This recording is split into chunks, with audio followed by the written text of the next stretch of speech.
Hello guys, welcome to my YouTube channel, Arabong Hilaw, PSKSA. 26 budget. Nandito naman po ang ating kaibigan Secretary Recto. Kung di po ako nagkakamali, I did ask him about the consequences of the 6.7 trillion budget. Mr. President, ang sabi sa atin ni Secretary Recto at the time, this amount will represent something like 22% of our GDP by 2026. Mr. President, tama po kaya ang aking pagkaka-recollect ng mga figures?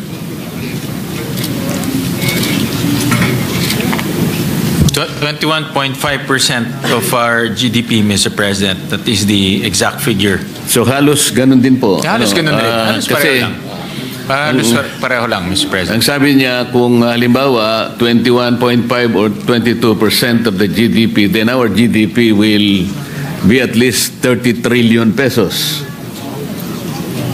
Mr. President. For next year, it will be 30 trillion. Yeah. At naitanong ko rin po, Ginoong Pangulo, na kung ganito po kalaki ang ating budget, 6.7 trillion, magkano naman kako yung ating projected income? At pagkakaalam ko po, ang nasabi sa atin, Mr. President, ay about 5 trillion.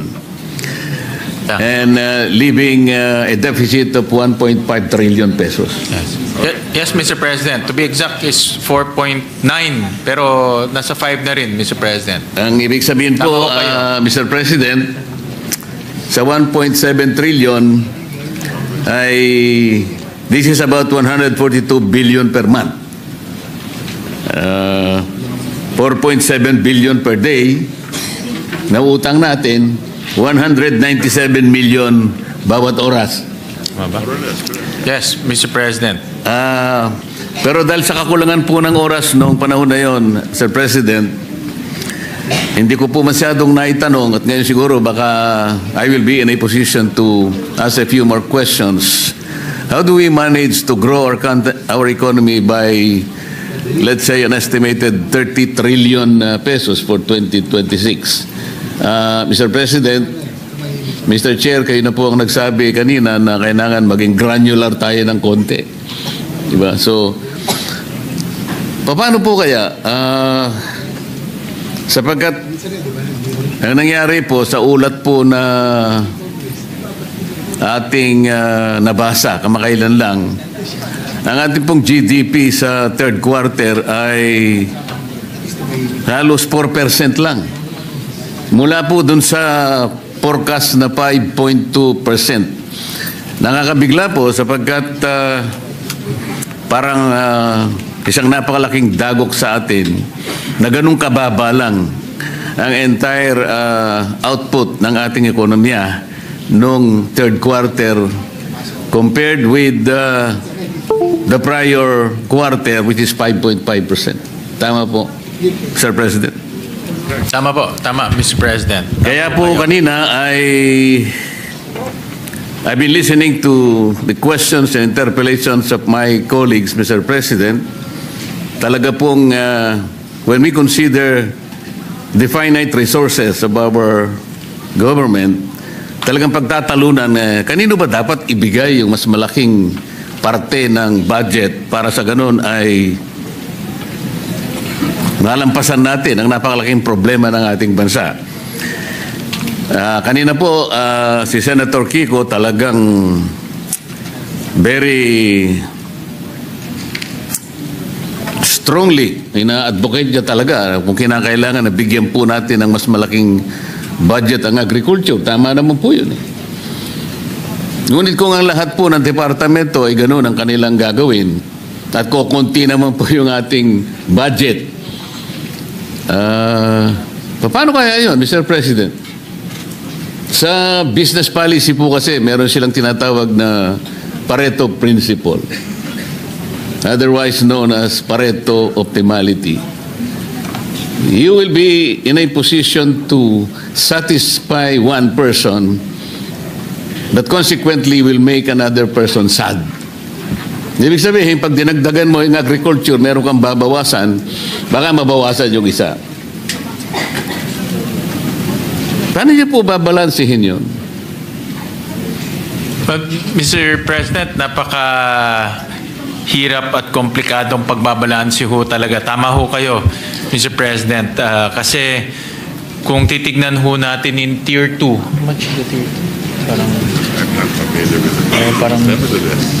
sa dami hong pangangailangan po ng ating pamalaan, ay talagang iilan lang po ang nabibigyan ng allocation. So talagang pina-prioritize po, may plano po, inumpisahan ho natin sa Philippine Development Plan, and then from the Philippine Development Plan, ito po ay ibinababa na sa iba't ibang mga ahensya. So ano ho to, talagang dapat ho natin planuhin mabuti, strategically, kung ano po yung mga dapat nating unahin na i-address bilang isang bansa, at the same time, ano po yung mga bagay na kailangan natin para lalong lumaki ang ating ekonomiya. Mr. President, they say that the devil is in the details. Naitanong ko po kay Secretary Recto nung panahon na nagbi-briefing pa yung kanyang departamento. So para ma-achieve natin more or less ang 30 trillion output ng ating economy, he suggested that we should grow as fast as we can. As a matter of fact, I recall he said, maybe we should grow at 7.5%. Mr. President, na-recall ko po kaya ng tama yun. Ang target ho natin next year, Senator Dante, is between 5 to 6%. Yun po ang ating target.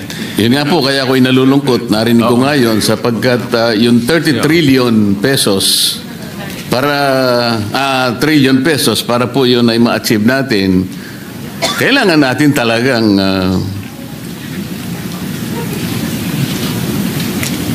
maitaas, maiangat ang ating ekonomiya ng mas mabilis kaysa dun sa ating pagpupunyagi na mapanagutan ng ating mga utang. Mas mabilis dapat yung pagsulong ng ekonomiya. Kaya sabi ni Secretary Recto, at least 7.5% or even more. Ngayon po, Mr. President, talagang ako po ay nalulungkot kung paano natin gagawin. Sumadsad po yung ating ekonomiya at 4%. Itong nakaraang quarter. And the foreseeable future is very, very bleak. May nagsasabi po, our stock market is the worst in the region today.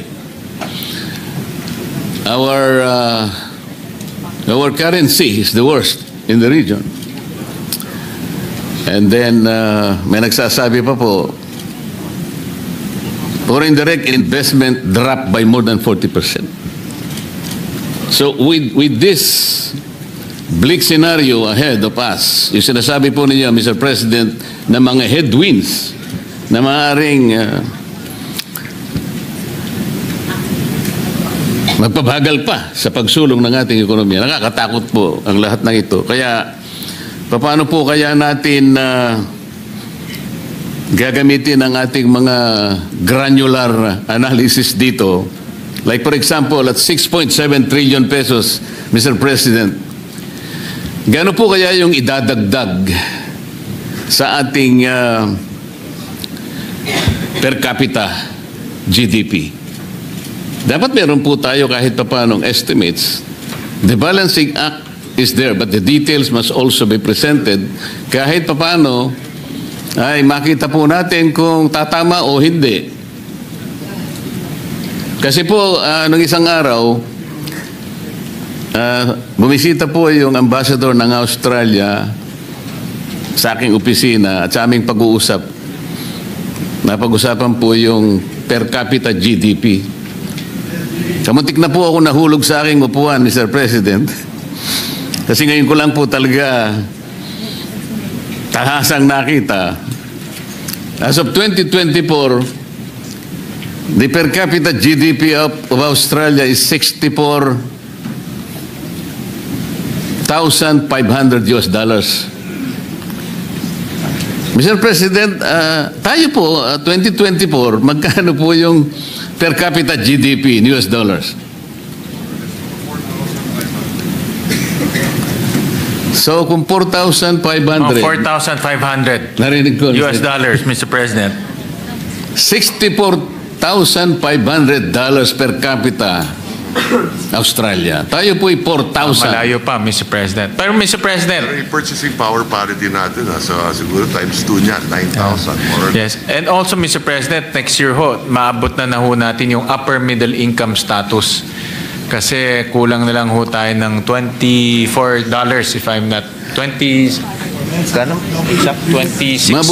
Mr. President. So, in other words, lumalaki naman po yung ating economy even on a per capita basis, Mr. Gusto ko pong maniwala, Mr. President, kasi po, nung nakaraang taon, sa ganito rin pagkakataon, ang pagkakaiba lang, nandun po ako sa House of Representatives, ngayon po ay nasa Senado ako. At that time, I think last year, of the original members of the ASEAN, tayo na lamang pong hindi nakaka-graduate doon sa upper middle income. Halos ang lahat po ay nakaakyat na eh. Yun po yung nakakalungkot na bahagi. Kaya, with all due respect, kami po ay naghahanap ng konting mga detalye. At parang narinig ko pa nga ang estimates noon last year, ang sinabi ng ating kalihim ng DBM, by 2028, pasensya na kung gano'n ang pagkakatanda ko, Madam Secretary, buong tapang niyang sinabi na yung ating poverty incidence rate, sabi niya gano'n, magiging 1 digit. Ngayon po, ano na po yung ano po yung percentage ng ating poverty incidence rate ngayon, Mr. President? Sabi mo kanina parang 16, mo narinig ko 16%. Ngayon po 2020, matatapos na po ang 2025, papasok na tayo sa 2026, halos 2 taon mahigit. Kung ang projection is for the country to achieve a 1-digit poverty incidence rate, maganda po sana ngayon. Palagay niyo makukuha po natin yan, Mr. President? Ngayon po, Mr. President, ang ating poverty incidence officially is about 15.5%. Ang target po is single digit by 2028. So, base po sa mga analysis ng DepDev, kaya naman po umabot ng single digit by 2028. Kung ang takbo ng ekonomiya natin ay ganito ho, mga nasa 5%, 6%, tapos tuloy po yung mga programa ho natin para po sa mga mahihirap nating mga kababayan, aabot naman ho tayo doon. Yun nga po but we are held up by our macro and microeconomic assumptions. Mga indicators na ginagamit natin. If we say that we aim at 1-digit poverty incidence rate by 2028, the assumptions must be that dapat hindi gumalaw din. Every other indicators must be held constant. The economist would say, ceteris paribus. So, ang laki po ng factors na maring hindi rin natin makuha kahit na 6.7 trillion. Ang gusto ko pong tuntunin, Mr. President, kung hindi naman natin mapuproduce talaga the desired GDP to finance 6.7 trillion, bakit po tayo nag-isip ng ganong kalaking budget? Parang halimbawa, yung pamilya ng ating respected majority leader, ang kinikita niya ay X amount per month or per year.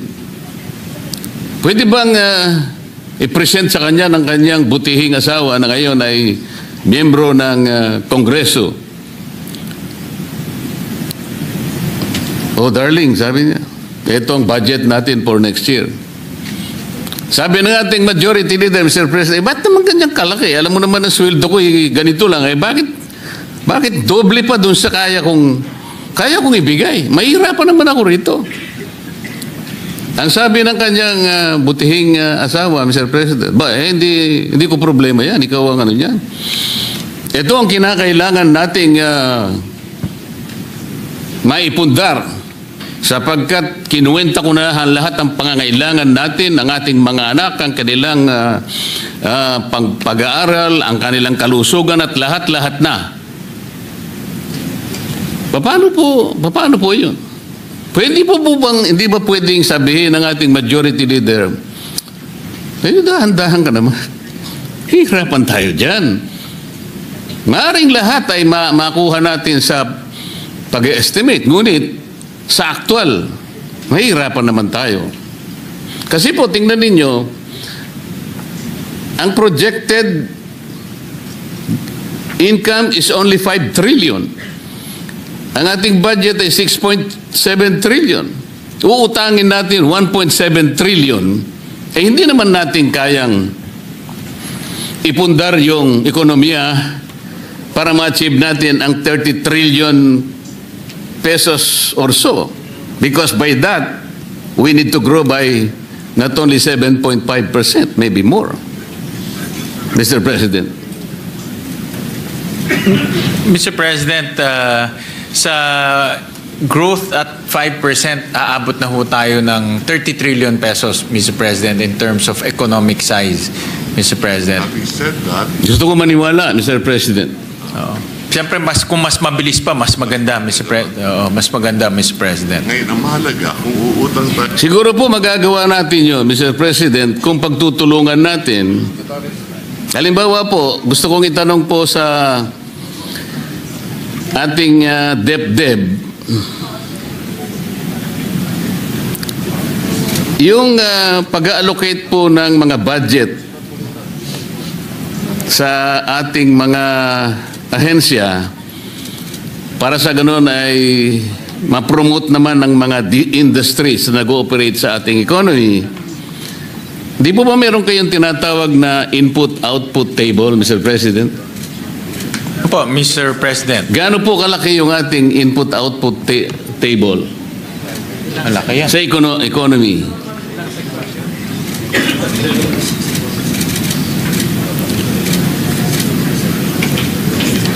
Mga 64 sectors po, Mr. President. 64 by 61. 64 sectors ang covered. Parang hindi po accurate kasi 4 by 64. 64 by 64, Mr. President, to be accurate about it. kasi in the late 80s parang 200 by 200 po eh. Can you check your data? You might be referring to subsector.